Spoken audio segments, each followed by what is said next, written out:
kami ma'am para kumita, hindi kumita.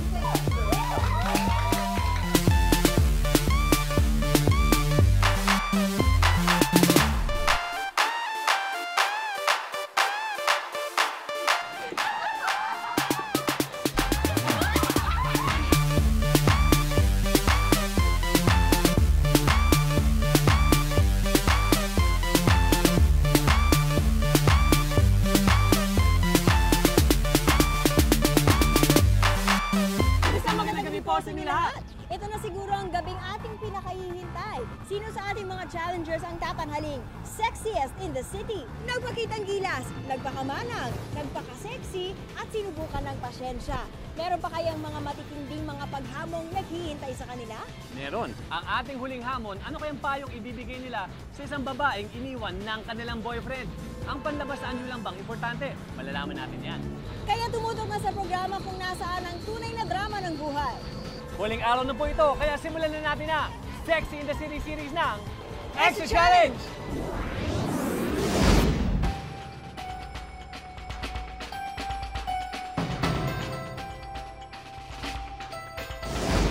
Wala nang makakapigil pa sa pinakamainit na debate ng taon. Sexy stars versus moralista. Kailangan bang magpa-sexy para sumikat? Sobra ng init ang debate challenge. Matindi ang sagutan ng panig ng mga sexy stars at ng mga modalista. Timing na timing at nagpatawa bigla si Ethel. Let me explain! Hindi po ako kasali dito. Hindi ko alam bakit kasali. Ethel is singer. Hindi, ano lang po ako. Singer ako na sexy lang, pero hindi po ako naguhubad. Ano lang, kasi kaya ako lang din po ginagawang magpa-sexy kasi marami pong magagaling na kumanta.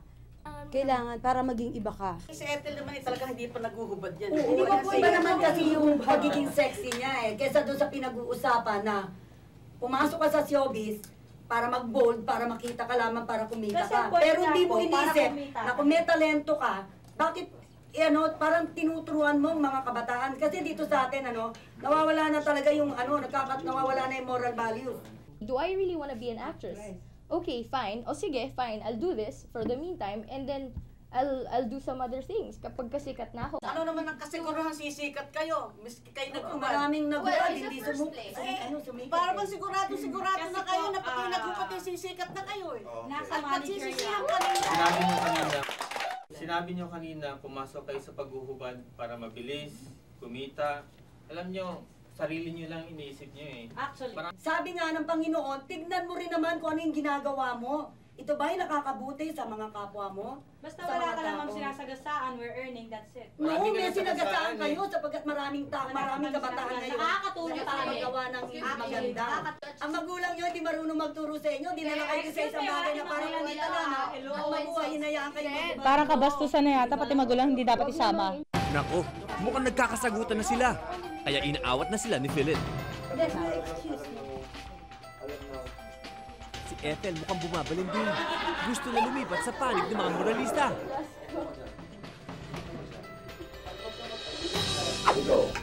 I think I'm old enough to decide kung ano yung gusto kong gawin sa sarili ko. I'm thinking of my dream and how do I get there? I have to get my dream every Paano single kung night. hindi ka nakarating? At least you tried your best. Tried my best. Huwag natin baguhin ang tamang moral. Kailanman, yung mali ay mali at ang tama ay tama. Ang mali po pwede maging tama. Alam mo, sa inyong apat, ikaw ang may capacity na marating mo. Because of your face, beautiful face, angelic face. Ha? Kaya mo. Maldita. Pagbutihin mo lang ang acting mo, makakatakpo ka Mami, hinto ng hindi na. magandang pelikula. Baka magandang asawa ang makatakpo. Ayoko na mag-asawa. Yung dalawa, walang mararating yung dalawang yan. That's your opinion. Yes. Okay. Sa beauty, alam mo ubra. Oh, pagkatapos masyado pang bold. Excuse me, I just want to tell you na, excuse me, Doctora, I just want to tell you that hindi pa ako nakakagawa ng bold movie and wala akong plano na ipakita ko yung buong katawan ko. Magse-sexy lang talaga ako. Who do you think is to blame here? Is it the... It's the producer na walang inisip kundi sirain ang pagkatao ng isang babae. Ano bang tingin ng mga lalaki? Hinahangaan ba yan? Hindi hinahangaan yan. Kundi hinahangad. At binababoy sa pamamagitan ng tingin. So you consider victims? Yes, I feel. And I believe that these people ay biktima ng mga masibasib na mga producer. So lahat ng pinag-usapan kanina, ito po ay walang personalan, ito po ay walang tama, walang mali. So we will try to end this whole debate with what you have in mind. Your last statement. Well, they say that the Philippines is the only Christian nation in the Far East. So, kailangan ang mga ginagawa natin nasa alintuntunin po ng Kristyanismo. I'm not hurting anybody. I'm not doing anything bad to anyone, directly or indirectly. Tsaka don't ever tell a person in front of her face that she will fail, because she will not. Huwag naman kayong pumayag na sobra sa pagkahididi na, talagang ibenta nyo ng tuluyan yung pagkatao nyo na hindi kayo hinahangaan, kundi pinagsasawaan lang kayo, pinagnanasahan lang kayo na hindi nagiging maganda ang takbo ng buhay ninyo. Kanya-kanya tayong buhay, kanya-kanya tayong takbo ng pamamaraan. So, kung anong bawat decision, respetuhin na lang. Ang kailangan sa isang tao, huwag kang masyadong para kang siguradong na mararating ko ang rurok ng ikapitong gloria ng kaligayahan. Sapagkat baka maging Joey at Chris tayo na hindi pala narating ang rurok na ikapitong gloria at ngayon pa lang magkahiwalay na. Ibang extra challenge po yun. Kumbaga, ito yung naka-destiny sa akin. At yun yung kailangan ko na lang na i-develop or i-achieve na maging maganda na lang siya. Ako, maswerte ako kasi may talent ako, maganda ako. Maganda. May talent. Sinabing pangit na. Wala akong talent sa kanilang lahat. Thank you very much.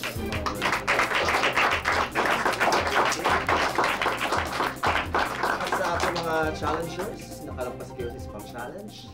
At may points kayo makukuha at sila ang bigay sa inyo ng points. Oh my God!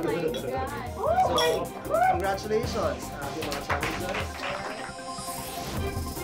Medyo naging emosyonal ang mga challengers pagkatapos ng debate. Parang ginawa na nila lahat kami. Nagubad. Oo nga. Parang na hindi niya alam na ito na lahat kami. Na ako, wala pang ginagawa.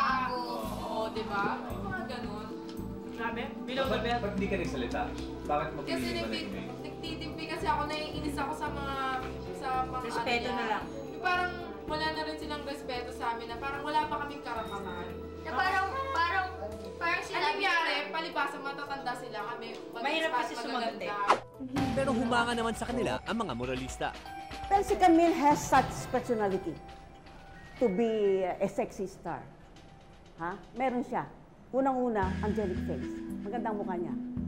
Tapos yung katawan naman niya ay talagang pang bulldozer, Ngayon si Ethel ay maganda na ang boses, maganda pa ang katawan, at meron pa siyang way of attracting people na nakakapagpatawa pa siya. Na-impress ako dyan, yung pag-amin nila ng katotohanan, kailangan nilang mabuhay. Buhay ng sarili nila at buhay ng kanilang pamilya. Sapagkat ang lahat ng tao ay kumakapit sa patalim. Maski hindi ako nag-agree sa sinasabi nila, but then pinanindigan nila yung sinasabi nila. Napatunayan ng mga girls na di lang sila puro pa-sexy. Pero sino naman ang napili ninyong mahusay makapagdebate? Ako na-impress ako kay Camille. Number 1 sa akin si Asia Agkawilin. She knows how to argue. Si Asia. Naging prangka siya. Congratulations, Asia! May 10 points ka dito sa Debate Challenge. Sa restaurant na ito, isang babae ang umiiyak. Kailangan mahanap siya ng ating mga sexy challengers at alamin kung ano nga ang kanyang problema. Sa challenge na ito, masusubukan ang kanilang pagkakaisa. Kasi daw pangit-pangit ko na daw kasi. Sabi nila? Yung boyfriend ko, pinagpalit niya ako dun sa kaibigan kong maganda. May picture ka ng maganda. Hindi ka nahihilo sa amin. Gusto mo lumipat tayo? Saan ka namin dapat dalhin? Gusto ko sa FHM Studio, sa Robinson's Galleria. Ngayon? As in ngayon? Okay. Sige kayo. Alright, okay. Pwede ba? Yeah! Summit! Yeah, go! Summit! Hindi alam ng mga challengers na hindi naman totoong problemado si Lani sa boyfriend niya. Galing niya umarte, no? Gusto niyang gumanda. In short, gusto niya palang mag-FHM. Diba? Para ma-future siya.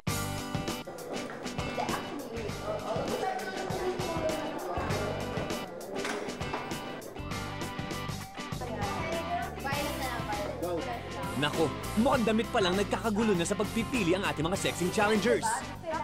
Ito na lang, ito na lang. Bakit yan? Ano ba?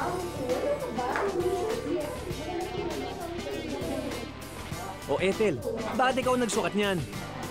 Eto daw po, ipapasuot nila sa akin. Peace na ako. Ang tagal! Anong petsa na? 5 minutes na. Bilisan mo. Dahil 15 minutes lang ibinigay namin para sa makeover challenge na ito, naghati-hati na sa trabaho ang ating mga sexy challengers. Si Ethel ang nagpresentang mag-makeup kay Lani. Kung sila yung mag-makeup, di ba? Masisisi din ako. Di ba? Kasama ako pagka nalait. Alam ko naman kasi pangit ang kalalabasan. Sa buhok naman, natoka si Kabil. Ang hirap ba niya niya? Kung muna sa ano, ang tubo na makakapal ang dulahas. Si Lynn at Asia naman, magkatulong sa pag-aayos ng sexing forma ni Lani. Inangkin na ni Buba yung pagme-makeup. Eh ako, marunong din ako mag-makeup. Pwede siyang pang 17, hindi siya pwedeng pang FHM. Masyadong wholesome nga yung build niya, tsaka yung parang mukhang kanene. At habang busy-busy ang mga girls sa pagme-makeover kay Lani, tahimik na nag-o-obserba ang editor ng FHM na si Eric Ramos. Papasa kaya siyang FHM's Girlfriend of the Month. Each of the girls, pinoproject nila yung sarili nilang style, sense of style nila dun sa girl. Yung si Asia, ginawa niya talaga yung bracelet ni Lani na personalized pa. Kumbaga, kanya-kanya silang gimmick, kanya-kanyang diskarte. Pero somehow, they all fit together. Oo nga, tingnan niyo. Parang parehong-pareho ang makeup ni Ethel at Lani, hindi ba? Ano ka ba? Ganun lang makeup na alam ko. Alam mo, ang pinakamaganda talaga sa itsura niya yung mukha. Kasi ang ganda ng makeup. Yung buhok, di bagay sa kanya yung buhok eh. Kasi, parang pupunta ng Japan yung buhok. Yung accessories, ang OA ng accessories yan. Oo. Kasi yung gumawa kasi tinan mo naman, parang wala nang lagyanan ng accessories box. Kasi alam mo, kapag dapat parating kikay, 'di ba? Dapat talaga yung sobrang kasi yun yung uso ngayon my gosh. Aba, fashion authority ang dating nitong si Ethel. Pati forma ni Lani na inayos ni Lynn at Asia, inokray din. Hindi naman ganyan talaga yan mahaba yan Pinaikli. Lahat talaga sinisip. Ewan ko dun sa isa dun. Ewan ko dun sa isa na yun, Alam ko sila, tinatrust nila yung aking fashion statement. Ay nako mga girls, bago pa kayo magkagulo dyan, ipakita nyo muna ang inyong protege kay Eric Ramos. Pwede na kaya siyang tawaging sexy katulad nyo?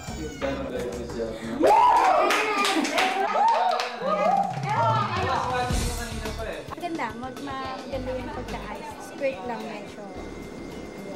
Binuksan kasi nila yung zipper kaya medyo ka doon. Hindi ako comfortable. Girlfriend of the month? Actually, pwede. Tingnan nyo naman, Miss Tula mga stage mother ang ating mga sexing challenger. Kanya-kanyang turo kay Lani kung paano ang tamang pag-pose sa camera para magbukhang sexy. Dapat you know what your assets are. Make use of it. Huwag kang lolosyang-losyang. Konting practice pa. Ang payo ko sa kanya, lagi siyang harap sa salamin. Tapos magpo-pose siya dun. You have to take full of vitamins to yourself and exercise. Diba? Ayusin mo yung sarili mo. Huwag ka magda-drugs. Teka muna Lani, sino naman sa 4 na challengers ang karapat-dapat na bigyan ng 10 points? Etong Buba. Bakit? Kasi kinariyon niya yung mukha ko Talagang kinayusan niya.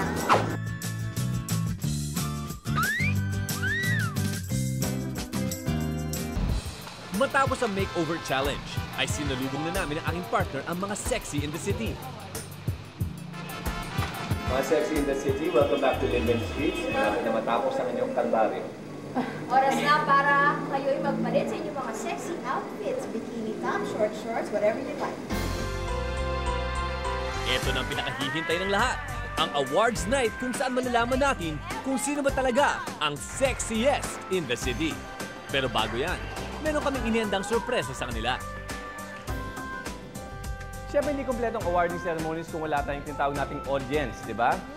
So, for Asia, we'd like to call in her boyfriend, Michael. She's a great girl.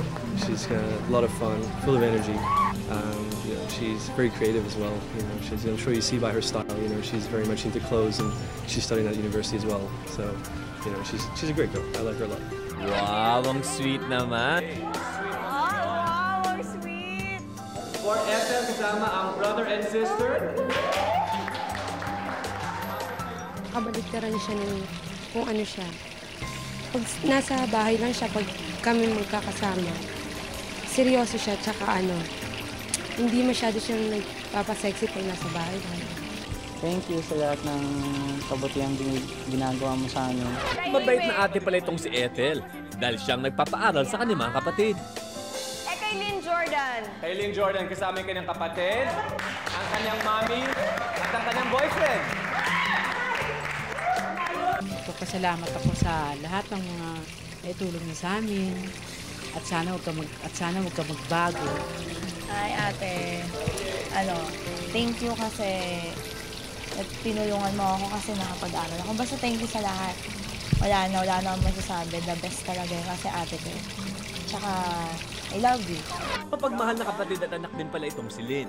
Dahil sa mura niyang edad, ay tumutulong na siya sa pamilya. Siyempre, si Camille Rojas at ang kanyang guest, si Mystica!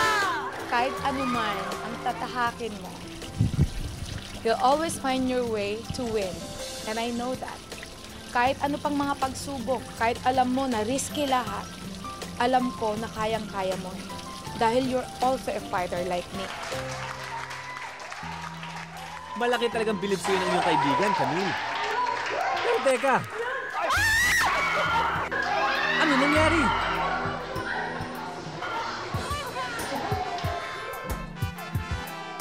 Okay! Ahon! Nako, hindi pala napansin ni Mystica na may swimming pool. Kaya dire-diretso siya sa paglakad at nahulog. Okay lang yan, Mystica. Dahil dyan, hindi lang si Camille, kundi pati kaming lahat ay iyong pinasaya at sinurpresa. Kala ko pag isang lapos lang na tapos I never expected na mahulog ako sa pool. Nobody told me. Pero, alam mo, panalo ako. Ako pa rin pala, grand entrance ata yun. Kaya nyo yun? Wala nagsabi sa akin.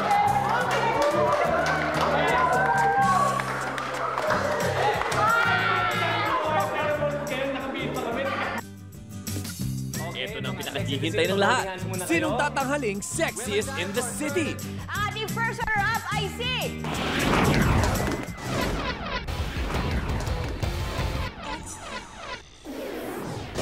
Okay, mga Sex in the City, mag-holding hands muna kayo.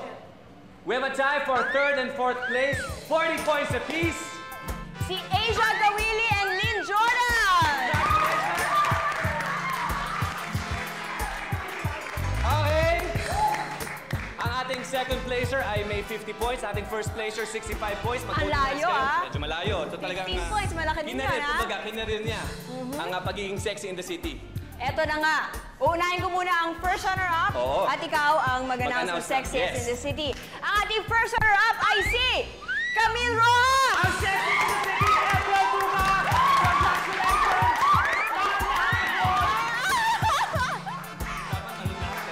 Ay, mga salang! Tulak niya!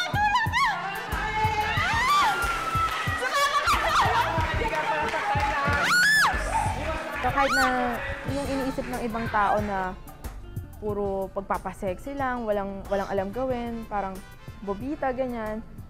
Dito makikita nila na kahit papano, meron akong may talento ko, kaya ko ipakita yung totoo ko sa ibang tao. okay lang na hindi ako manalo or anything kasi sobrang saya. Yung 2 days yung 2 days na pagsasama namin, tagal-tagal ko na hindi naging ganun kasaya. Yung sa Betty Poop style, yung Bugs Bunny, may mga sabi, wow, laki. Ganun ba? Sabi ko, wow, pakailan mo. Di ba? Ay, hanap ka na maliit. Ang galing ko pala. Nakaya ko lahat yon na mga challenges na binigay ninyo. Hindi ko akalain na makakaya ko.